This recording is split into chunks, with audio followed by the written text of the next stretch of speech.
How many decisions do you think you make in a day? Well, you might be surprised to know that one of the calculations is 35,000 decisions a day. In today's bite-sized business training, I'm going to discuss decision fatigue. Decision fatigue is different than physical fatigue because you're not necessarily aware or conscious that you're tired. It's that mental exhaustion, and I'm sure you've heard that before. The more choices you make in a day, the harder that each one becomes on your brain. So here's a few tips to help you combat decision fatigue. Make your most important decisions first.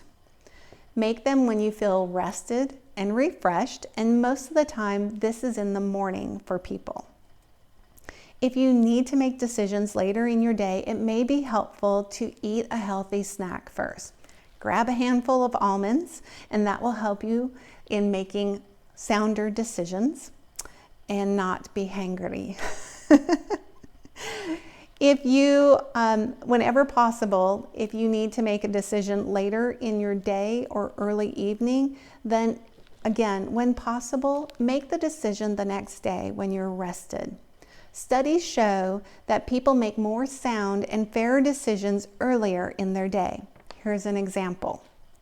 In one study, researchers looked at more than 1,100 parole hearing decisions made by judges in the United States.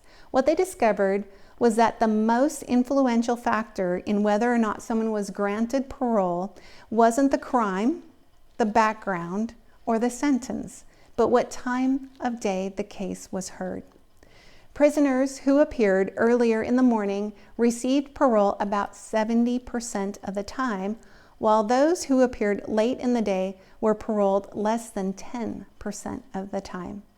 So the time of the day in your decision making is very important. The next tip I have for you is to delegate. Begin by limiting your unnecessary or unimportant decisions.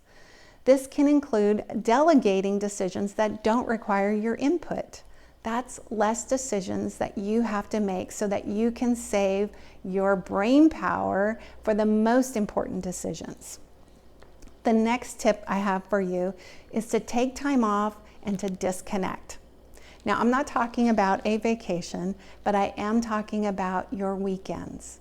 Taking your weekends off and your evenings, disconnecting. Some people might work from home. It's important to know a time that you are going to unplug, not respond to emails, not send text messages.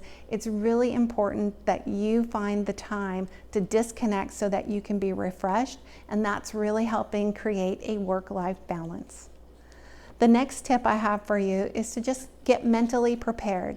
Whether that's for the week ahead or the day ahead, knowing what is expected, at least what's expected the day or the week ahead, is going to help you be mentally prepared to take on what comes at you. I have a quote for you by Warren Buffett. Part of making good decisions in business is recognizing the poor decisions that you've made and why they're poor. I've made lots of mistakes. I'm going to make more. It's the name of the game. You don't want to expect perfection in yourself. You want to strive to do your best. It's too demanding to expect perfection in yourself. Again, that's by Warren Buffett. So I encourage you, just as Mr. Buffett has said, know why you made the poor decisions and how to correct those. If the reason is decision fatigue, if you or someone you know is struggling with that, just give me a call. You can schedule one at lisamariegraves.com. I hope these tips help you in combating decision fatigue. Thanks for watching and have a great day.